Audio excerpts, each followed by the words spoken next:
Do Jornal Público, este é o podcast Mais Lento do que a Luz. Bem-vindos a Mais Lento do que a Luz, o podcast de David Marçal e Carlos Filhais no Público e na TSF. O nosso convidado de hoje é o astrónomo e divulgador científico Máximo Ferreira, que já cá esteve connosco em abril de 2024, no primeiro episódio deste podcast no Público.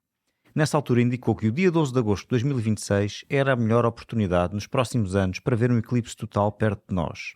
Como esse dia está quase a chegar, Máximo Ferreira volta ao nosso microfone. E mais, o título daquele episódio, O Céu é o Máximo, foi também o título do seu livro, publicado em 2025 pela Gradiva, do qual agora saiu uma nova edição com um novo capítulo dedicado a este eclipse. Bem-vindo de volta, Máximo. Muito obrigado. Máximo, nós só convidamos as pessoas segunda vez quando gostamos muito delas. E, obrigado. Portanto, é um prazer receber-te de novo neste podcast e, como o David disse, há 2 anos já apontavas o dia 12 de agosto como grande oportunidade para ver o eclipse total. Conta aos nossos ouvintes como é que se prevê um eclipse com esta precisão toda. Quer dizer, disseste o dia, podias ter dito a hora, isto não falha, não vai falhar nada, pois não? Quase garantidamente que não. Diz lá, como é que isto funciona? Como é que a astronomia dá esta certeza absoluta? Como tu sabes bem, a ciência dá probabilidades próximas de 100% ou daí para baixo um bocadinho. Mas neste caso... A astronomia é das coisas perto do 100%. Não é? Mas quase certeza que vai ser muito perto dos 100%. De resto, o que há aqui de científico e de algum rigor, que cria uma expectativa em todos nós, é se aqueles cálculos feitos para o início do eclipse e para a fase de totalidade ou de máximo de eclipse, pelo menos nos sítios em que não se vê totalidade, e depois para o fim, digamos que aí é que existe alguma expectativa, mas quase certeza que vamos estar muito perto dos 100%. Muito bem, pelo menos em Espanha vai ser 100%, em Portugal também vai ser 100%. Em algum lado? Quer dizer, 100% agora quer dizer a totalidade de ficar o Sol oculto. Sim, a totalidade vê-se o disco preto, que é assim que a Lua aparece, porque o lado iluminado está do lado do Sol. O disco preto tapa completamente o Sol de uma forma simétrica, quer dizer, veremos à volta do Sol uma auréola uniforme, para quem estiver na linha de centralidade ou perto disso, que é uma linha que está longe do nosso território. Depois há uma faixa com cerca de 300 km de largura, que é 150 para cada lado dessa linha de centralidade, em que a tal uniformidade da coroa solar não é a mesma, portanto não é tão boa ou tão bonita como na zona de centralidade, e portanto o que acontece é que em Portugal, ali numa pontinha, Rio de Honor, é possível ver durante 26 segundos o disco preto da Lua tapar completamente o Sol. Naturalmente que a coroa solar vai ficar um bocadinho assimétrica, porque há mais luz por baixo do que por cima na imagem do Sol, mas vê-se na totalidade em Rio de Honor. É uma pontinha do nosso território, mas vê-se. Depois, para quem tiver a oportunidade de estar em Espanha, na tal faixa de centralidade, vê tanto melhor quanto mais perto estiver da linha de centralidade, e tanto mais tempo quanto mais estiver para norte. Quer dizer, quem estiver no Golfo da Biscaia, num paquete, enfim, terá muito melhor visão, para além de ter muito melhores condições do que nós vamos estar por aí no terreno, mas pronto, é assim. Muito bem, e agora esta questão da Lua e do eclipse e do Sol, portanto, acontece o eclipse total porque há aqui uma coincidência, não é? Que tem a ver com a distância a que o Sol está da Terra, que é maior do que a Lua, e também o facto da Lua ser mais pequena, mas há ali uma coincidência que a dada altura o tamanho de uma eclipsa a outra, não é? É verdade, é uma coincidência, e há ali um fator de 400 vezes, que é o Sol estar 400 vezes mais longe da Terra do que está a Lua, e o Sol ter um diâmetro 400 vezes superior ao da Lua. A razão porque nós agora, quando olhamos ou quando observamos, de alguma maneira, enfim, com as seguranças necessárias, quando olhamos para o Sol e para a Lua, parecem-nos os dois do mesmo tamanho. Exatamente por isso. E isso tem também algum efeito no tipo de eclipse. Isso aconteceu por acaso, não foi neste sistema planetário? Sim, aconteceu por acaso e naturalmente nós vamos encontrando, e agora à medida que vamos encontrando sistemas solares por aí aos montes, às centenas e aos milhares, haveremos de encontrar muitas outras coincidências como esta. Portanto, não se acredite que houve aí uma alma do outro mundo que fez com que isto fosse assim. Mas, na verdade, são coincidências. Muito bem, já falaste aí na questão dos cuidados que é necessário ter para fazer a observação do Onde é que se deve ir, não é? eclipse. Portanto, assim, de um modo mais concreto, queres partilhar onde é que vais ver o eclipse e que recomendações é que se devem fazer aos observadores? Bom, antes de falar do local em que vou ver o eclipse, nós andamos a desenvolver algumas atividades aí pelo país que têm em vista não só a promoção do livro, do céu é o máximo, e eu tentar explicar às pessoas que adquirem o livro porque é que o livro tem este título. Explicas sempre, já bastaste uma vez explicar o título, está explicado. Mas eu explico, sempre. E as pessoas que me ouvem na próxima vez não são as mesmas, portanto... Mas é metafórico, o céu é o máximo, é metafórico. E então, eu agora já gosto mais do título. Habituaste. Não, eu sempre gostei do título, incomodou-me um bocadinho por razões que tu sabes, mas de toda a maneira agora já estou habituado, ou mais habituado. E portanto o que nós andamos a fazer, e vamos estar no dia 1 de agosto, no dia 8, digamos 2 dias antes de partir para a Espanha, e portanto é para a Espanha que eu irei, ir este ano a alguns locais, nomeadamente no Museu Nacional de História Natural, em Lisboa, no dia 8, e depois em Setúbal, nesse mesmo dia à tarde, portanto num sítio de manhã, no outro à tarde, e o que nós fazemos é, e mesmo em algumas coisas que vou por aqui escrevendo e publicando, é dizer às pessoas, atenção, não fujam para casa no dia do eclipse a pensar que o Sol nesse dia está pior do que nos outros dias. É sempre igual, o Sol é sempre igualmente perigoso olhar para o Sol, seja na ocasião do eclipse, seja agora. Enfim, a ocasião do eclipse só tem a agravante, é de que por facto de faltar lá um bocado ao Sol, aumenta a curiosidade das pessoas e vai daí... Claro, mas é perigoso olhar para o céu, vamos repetir, é perigoso olhar para o Sol. É sempre perigoso olhar para o Sol. E portanto o que nós sugerimos às pessoas é que não percam o eclipse, e para quem tiver a oportunidade de ver o eclipse total do Sol, nunca mais vai esquecer na vida. E não é preciso que seja o primeiro. Eu vou observar o 6º eclipse total do Sol e estou convencido que me vou arrepiar quando o céu ficar a cor de chumbo, e se puderem ver algumas estrelas, mesmo aqui em Portugal vai ser possível ver uma estrela muito brilhante que está ali no céu, por acaso não é uma estrela, planeta Vênus, mas vai ser visível apesar do eclipse não ser total de cá. Daqui vai haver sempre eclipse parcial em todo lado. E eclipse parcial e de uma forma espetacular, quer dizer, quando se diz assim, em Braga 99%, em Constância é 94% e em Faro é 96%. É bastante, é quase 100%, não é? É bastante. Pense no que é 4% do disco do Sol, é a única coisa que fica à vista, portanto é um filamento apenas, e eu penso que ninguém em Portugal que estivesse cá, não estou a dizer que tenha saído cá, nunca ninguém em Portugal viu um eclipse como este, quer dizer, da grandeza que vai ver este agora do dia 12 de agosto. O último deste tipo foi no século XIX, quando é que foi? Não te lembras porque não estavas cá? Pois, não estava cá. Mas o eclipse foi já no século XX. Portanto, é 1912. Na República, o famoso eclipse da República, não é? Exato, o eclipse total. Quando se fazem os cálculos, porque há aqui uma certa periodicidade, há diversas frequências na repetição dos eclipses, e um eclipse no mesmo local e com as mesmas características, estima-se, porque aqui não são feitos os cálculos ainda com rigor, também é muito importante, porque quem está cá agora não está daqui a 400 anos, é de que com as mesmas características e no mesmo local o eclipse repete-se em média de 400 a 400 anos. Claro que... É aproveitar agora. Pois, mas agora este vai repetir-se, mas não se repete nem no mesmo local, e aqui em Portugal o que se vê não é de modo nenhum um eclipse total, como o de 1912. E portanto, mas o que sempre se convida e sempre se diz às pessoas é que vale a pena deslocarem-se. Neste caso, aqui Espanha está ao lado. O próximo eclipse, que vai ser também em agosto do ano que vem, já é menos favorável, quer para a Espanha, quer para nós, porque a faixa de totalidade atravessa o Estreito de Gibraltar, o norte da África, o Egito já está Já vamos superlotado. falar do próximo. Para já é este. Quais são os cuidados maiores, que aliás são gerais, não é? Não olhar diretamente ou, se olhar diretamente, usar óculos. Que óculos são? Onde é que se arranjam? Ora bem, óculos de sol nem pensar.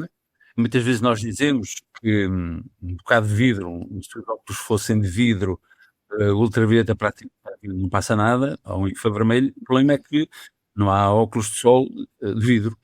Portanto, os óculos hoje em dia já não são de vidro. E, portanto, passa também ultravioleta, passa infravermelho e, portanto, óculos de sol por de fora.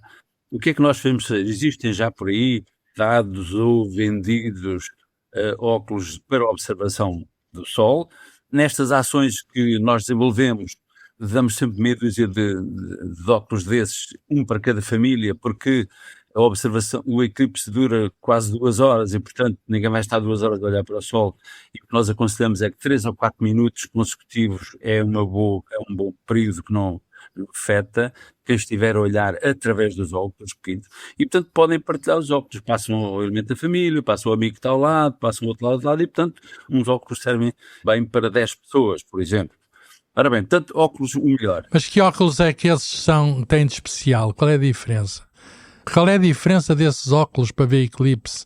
Isto é uma película, é uma película que é feita com diversas substâncias sobrepostas, pulverizadas, e portanto o que acontece é que as substâncias que estão lá são substâncias cujos elementos químicos absorvem os tipos de radiação, Perigosa. quer do infravermelho, quer do ultravioleta. Portanto, estes são óculos feitos especificamente para este fim. Quer dizer, se eu olhar para uma lâmpada através daqueles óculos eu não vejo nada, e portanto para uma fonte intensa como é o sol, praticamente toda a radiação, enfim, eles dizem Olha, que mas eu 99%... ouvi dizer que há pessoas que fazem coisas como olhar com aquelas chapas de raio-x, aquelas películas grossas, antigas, agora é tudo digital. Pois, durante muito tempo admitia-se que as chapas de raio-x, os vidros sujos com a chama de uma vela, até vidros de garrafa, e o que nós temos sugerido é de que vidros de garrafa é o pior disto tudo, porque tem uma certa curvatura e podem funcionar de lente e, portanto, podem estar a concentrar a luz no olho, na pupila, e os outros recursos não são lá muito famosos, mas há coisas que permitem até uma certa participação lúdica das pessoas, que é pegarem numa caixa de sapatos, fazem um furinho num lado, um furinho assim com uma esfera gráfica, e põem-se de costas para o sol, põem o furinho de maneira que a luz entre ali e que depois se projete no interior da caixa. Isso é muito interessante, não é? Isso é E, fácil portanto, de fazer, né? Isso está no livro, faça o favor de ver o apêndice C da segunda edição, está no livro, ou arranjem 2 cartões, um deles perfurado e outro a servir de alvo, ponham as mãos cruzadas e com os dedos assim aos quadradinhos, vejam como aparecem lá muitos sóis, e que depois, quando o sol está eclipsado, já não são bem sóis, são umas coisas em que falta um bocado ao sol. Há passadores utilizados na cozinha que têm uns furinhos também, experimentem antes para ver se aquilo dá uma imagem de sol agradável, e na altura do eclipse façam isso. É para fazer truques com a luz do sol, não é? Fazer truques. Porque são muitos sóis que aparecem ao mesmo tempo. Em algumas árvores têm as folhas miudinhas, a luz passa por intervalo dessas folhas e projeta-se no chão, e aí nós vemos também muitos sóis. Quer dizer, há um conjunto de brincadeiras que nós podemos fazer e desenvolver durante cerca de 2 horas, 1h55, que dura o eclipse desde o princípio até ao fim, independentemente se está na zona de totalidade ou estar aqui no nosso país. Máximo, conta lá então onde é que, ou melhor, nós vamos ver o eclipse, porque nós vamos ver o eclipse juntos. O que é que se ganha em ir ao outro lado da fronteira que aqui não podemos? Ora bem, exatamente, nós escolhemos um local por 2 razões. Existe uma empresa aqui da minha terra, aqui de Constância, que tem uma sucursal em Almazán, que fica perto de Sória. Tem um inconveniente que, em vez de 1 minuto e 49 segundos, como se pode ver, como certas pessoas que estão aqui vão ver lá para o norte de Espanha, o Carlos... Eu quero ir a Burgos, eu quero ir a uma terra e, portanto, que é Poço del Sal. Totalmente eclipsado, 1h49, e nós vamos ver só 1h29, 30 segundos. Portanto, a diferença é pequena. Perdemos aí uns 20 segundos de duração da totalidade. Mas estamos na linha centralidade. Sória está exatamente sobre a tal linha de centralidade. E, portanto, o que nós vamos ver é quando o Sol ficar completamente tapado, à sua volta, aquela auréola está simétrica, está bem distribuída. Portanto, nós vamos ter a oportunidade de fotografar isso. Enfim, aqui não Qual há... é a hora espanhola que isso vai acontecer? É quase ao pôr do sol, não é? 8h30, não é? Às 18, o eclipse começa aqui no continente às 18h33 e depois há uma variação de minutos, depende da latitude, portanto é 18h33 em Bragança, depois no Porto é 18h34, em Santarém 18h38, em Faro às 18h42. Mas em Espanha é uma hora depois, não é? É uma hora depois. Ora bem, isto só tem a particularidade também, é de que não é tão bonito como o primeiro eclipse que eu vi, em que o Sol estava quase no zénite, estava quase por cima da cabeça no deserto do Arizona, no México, mas o Sol já está a meia altura, já está a tombar para o oeste, e portanto nós vamos vendo o Sol cada vez mais baixo, mas de toda a maneira isso não tira a beleza àquilo que se pode ver, repito, aqui no nosso país, de o Sol ficar tapado 94%, 96%, por aí assim, não tira essa beleza, como também não tirará a quem vai para Almazán o facto da Sol ir ficando mais baixo, e em Almazán acontecer uma coisa, é de que a Lua, depois da fase de totalidade, vai saindo da frente do Sol, vai destapando, e 3 minutos antes de sair completamente da frente do Sol, o Sol esconde-se no horizonte. Portanto, nós não veremos a parte final. Mas a parte final é aquela menos interessante, porque é idêntica à inicial, e quando nós estamos na observação dos eclipses, as pessoas acham muita piada e ficam tão entusiasmadas e contentes umas com as outras, e brincam e conversam, que depois da fase de totalidade, depois do máximo do eclipse, as pessoas quase que se desinteressam pelo acompanhamento da parte restante do eclipse. Já viram. Olha, é muito interessante porque isso vai ser um pôr do sol logo a seguir ao eclipse. Portanto, há aquelas cores todas do pôr do sol. É verdade, e aquelas cores todas do pôr do sol, com um sol que lhe falta um bocado. Olha, o teu livro, falaste que tens uma segunda edição com um capítulo novo sobre o eclipse, e isso é um capítulo grande, pequeno, diz lá, dá lá uma razão. São 18 páginas. Vale a pena páginas. só pelas 18 páginas novas. 18 E páginas. traz óculos ou não? Traz óculos? Não, o livro não tem óculos. O livro tem uma lista dos locais do país, que não estão incluídos no livro para ele não ficar muito datado. Tem 16 locais do país, com hora de início, para as pessoas não pensarem que em Braga começa às não sei quantas e no sítio onde está, se calhar começa meia hora mais tarde. Não começa nada, são 2 a 3 minutos. Quanto à duração, é 1h51, depois 1h50 noutro sítio, 1h48, portanto é assim entre 1h48 e 1h05. Uma hora não, 1 minuto, não é a duração do eclipse, 1 minuto. O norte está um bocadinho mais, mas também não chega a 2 minutos sequer. O eclipse do ano que vem, esse vai ter 5 minutos e meio, que é uma coisa extraordinária. Muito bem. Muito bem. Tu já referiste que já viste 6 eclipses ao longo da vida, portanto, há sempre alguma coisa nova a aprender ou a sentir, mesmo depois de tantos. Que expectativa é que tens para este próximo eclipse? Bom, quando nos preparamos para ir ver o eclipse, a nossa preocupação maior é com a meteorologia, e aí não podemos fazer nada. Eu lembro-me que o primeiro eclipse que fui ver à Finlândia, já suspeitava que não ia ver nada, e a única coisa que eu vi foi uns pingos de chuva, quando nós às 4 da manhã íamos com os telescópios lá com um autocarro lá para uma montanha, e que não vimos nada senão a chuva em cima de nós. Uma viagem inútil. Depois, no México, esse eclipse foi extraordinário, não só por ter sido a primeira vez que fui, mas isto é como os condutores de automóvel, que quando começam a conduzir têm todos os cuidadinhos, e depois quando começa a confiança começam as asneiras.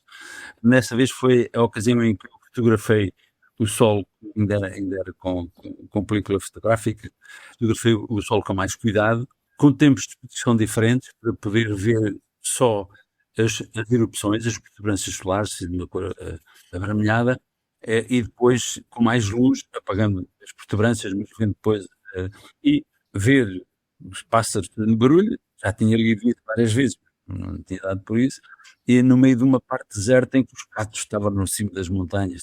Mais tarde, um outro no Brasil, mas aí assustei-me mesmo.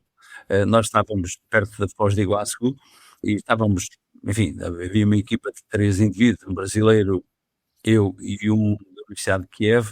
Este tinha um trabalho científico que estava a fazer, que era a distribuição do campo magnético do Sol e depois algumas partículas e eletrões que evidenciavam e evidenciaram nas fotos que nós fizemos o eixo do Sol e depois as linhas de campo, pelo menos nas zonas dos polos.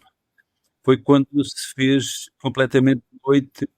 Nós sabíamos que havia alguns animais, uma espécie de um parque natural à volta do hotel, e eram dezenas e dezenas de pavões a fazer uma barulheira terrível. Ficaram assustados. Ficaram assustados. Essa foi assim das vezes mais. E depois houve algumas em que ocorreram circunstâncias interessantes em Aruba, nas Antilhas Holandesas, em que, sem termos combinado nada, encontrei-me num sítio para fazer a observação com o tal amigo que tinha estado no Brasil uns 4 anos antes. Pronto, e depois, sei lá, há umas coisas que nós próprios vamos aprendendo até noutros domínios. Por exemplo, do ponto de vista da atmosfera, no eclipse da Hungria, em 1929, que foi observado na Hungria por pessoas ligadas à Ciência Viva e ao Mariano Gago, e o Mariano Gago estava em Coimbra com outra equipa, com metade da minha equipa, a fazer a observação de cá. Portanto, depois o que fizemos algumas apresentações com imagens do eclipse total visto na Hungria e o eclipse parcial. Eu ainda tenho uma t-shirt com essa coisa que vou usar agora em algumas atividades desta, que é o eclipse na Hungria total e depois as costas com o eclipse parcial aqui em Portugal. Ora, na Hungria nós estávamos num hotel e quando estávamos preparados para sair, estava a chover. Havia uma pessoa que trabalhava no dia antes, estava lá de férias e era casado com uma húngara, que nos disse: olha, mas eu sei aqui pela previsão meteorológica que o sítio tal, o céu é capaz de não estar a chover. Então lá fomos de corrida de autocarro. Quando chegámos lá, nós vimos, o céu estava tapado, mas já dava para ver onde é que estava o sol, mesmo assim apontámos para os telescópios. E quando foi na fase, isso nós dizemos agora, porque na altura não nos ocorreu isto, quando a lua começa a tapar o sol, começa a arrefecer, o arrefecimento fez com que a parte quente da atmosfera subisse, abriu-se uma auréola, um buraco enorme à volta do sol. Nós vimos não vimos o princípio e também não vimos o fim, mas a parte principal do eclipse, aquela em que a temperatura baixou mais, foi extraordinária porque foram fotografias tiradas a um céu cheio de nuvens, com o sol lá no meio. Tiveste sorte, no meio do azar. Olha, e diz-me uma coisa, há alguma previsão de tempo agora para Portugal e para a Espanha? Ainda é cedo, não é? Para ter previsões para o dia 12 de... É o que de Espanha nós sabemos, é de que a probabilidade de céu nublado naquele local e naquela data é inferior a 20%. E, portanto, a nossa esperança é de que seja inferior a 20%, assim perto de zero. Muito bem. Olha, então estás com expectativas muito boas para este eclipse. Estamos todos a partilhar essas expectativas. Do ponto de vista científico, para os cientistas ainda há observações que valham a pena fazer, não para amadores, mas para astrónomos que queiram saber mais coisas sobre, sobre a coroa solar. Eu acho que sim, embora os grupos que fazem investigação desejam ver-nos pelas costas, quer dizer, quem anda em grupo a fazer a observação para depois bater palmas quando há eclipse. Quando foi no México existia mesmo um espaço reservado lá dentro do campus da Universidade de La Paz, em que havia alguns japoneses, russos e alguns indivíduos que estavam mesmo com um espaço isolado. Deixaram-nos visitar aquilo, explicaram-nos o que é que iam fazer, mas depois, nas horas antes de começar o eclipse, correram connosco de lá. Enfim, nós sabíamos o que é que ia acontecer. Há um aspecto que eu não conheço, mas que tenho alguma curiosidade, é quando foi no eclipse de 1990, havia equipas de indivíduos de geofísica, com alguns físicos à mistura, na Finlândia, com a tentativa de detectar uma coisa que tu, Carlos, sabes melhor, enfim, mesmo não sabes completamente, sabes melhor que eu, que era o de esta coisa de nós falarmos da gravidade e queremos encontrar uma partícula que seja responsável pela gravidade. Não dizer que é uma força que nos puxa, que é assim, uma coisa meio esquisita, de vez em quando aparece um nome que talvez sejam os gravitões que estão por aí. E que os gravitões teriam particularidades que só se poderiam ver, enfim, viriam do Sol, enfim, porque é o corpo mais, enfim, com mais massa que temos aqui perto, e que na ocasião do eclipse talvez fosse possível ver alguns desses sinais no cone de sombra da Lua. Mas é muito hipotético isso, não é? Claro. Ora bem, eu depois não sei o que é que isso deu, soube da existência dessa equipa também lá numa universidade e Holandes, e para aí, sim. Mas não sei dos resultados. Portanto, para além do ponto de vista da física solar, penso que do ponto de vista da atmosfera, que há ainda algumas coisas que estarão a ser estudadas. Houve aquele famoso eclipse de Einstein, não é? Enfim, que confirmou a teoria da gravitação de Einstein. É verdade. Em maio de 1919. Isso nós referimos-lo sempre porque houve uma publicação que fiz aqui há uns tempos que chamei Eclipses que Mudaram o Mundo. Enfim, naturalmente o de Einstein estava por ali. O do Cristóvão Colombo era um eclipse lunar em que ele ameaça lá os indígenas, ou vocês me carregam o barco com comida e com água e com não sei o quê, ou eu apago a Lua, porque aí ele já sabia que havia eclipses, portanto já se calculavam, já se fazia a previsão com algum rigor. Enfim, há muitas curiosidades, umas mais próximas da ciência e da explicação científica, outras mais destas que nos fazem sorrir agora, mas que naquele tempo tiveram algum efeito. Muito bem, vamos então agora terminar com um salto a 2 de agosto de 2027, um eclipse que já referiste, é que alguns chamam o eclipse do século, que será em 2 de agosto de 2027.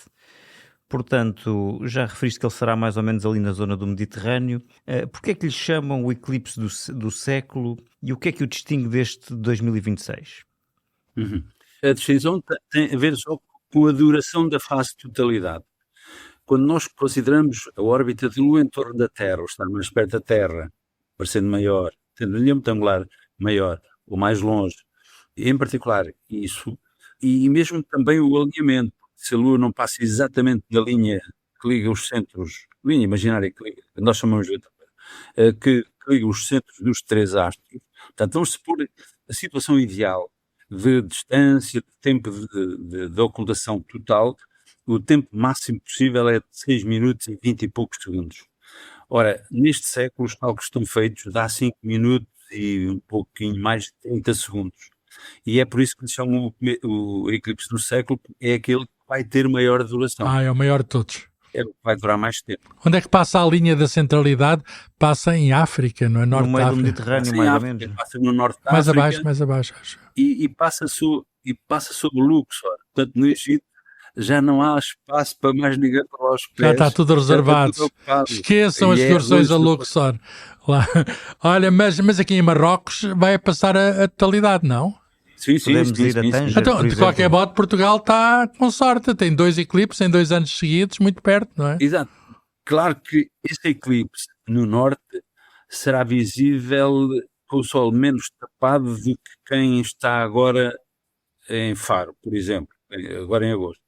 Mas depois, quando for em agosto, vai ser ao contrário. Quem estiver em Faro vê o eclipse quase como quem vê em Braga agora. Portanto, não vê total, mas vê... Este é mais favorável para a gente do Sul. A astronomia, não quer distinguir o Norte do Sul, Este é mais para quem está para cima, o outro vai ser mais para quem está para baixo. Não é total em nenhum caso, não é total em Portugal, mas vai haver um eclipse parcial grande em Portugal. Em 2028, não é? 27. Não, em 28 vai haver um eclipse anular do Sol, não é? Em janeiro de 2028. Isso é no outro ano. Isso é outra história. Já é 3 anos. 2028.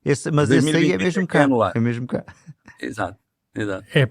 Tantos eclipses, estamos com sorte. De 2 eclipses agora. Carlos, todos os anos há pelo menos 4 eclipses, 2 do Sol e 2 da Lua. Sim. E os 2 do Sol, este ano nós tivemos, enfim, vimos o de fevereiro, que não foi visível de cá. No próximo ano também não veremos o primeiro, o de 3 de março, mas veremos esse do dia 2 de agosto. Total. É para compensar do eclipse português no Mundial, Olha, arranja maneira de ir aqui mais umas centenas de anos e vais poder ver o eclipse total. Isso só com os avanços da medicina, os avanços da medicina, com a longevidade, mas o máximo, enfim, continua novo. Como viram hoje, o céu é o máximo. Muito obrigado, Máximo, e até ao próximo Mais Lento do que a Luz. Para não perder os novos episódios, subscreva este podcast do Público na sua aplicação preferida. Para além deste programa, há mais para descobrir em público.pt.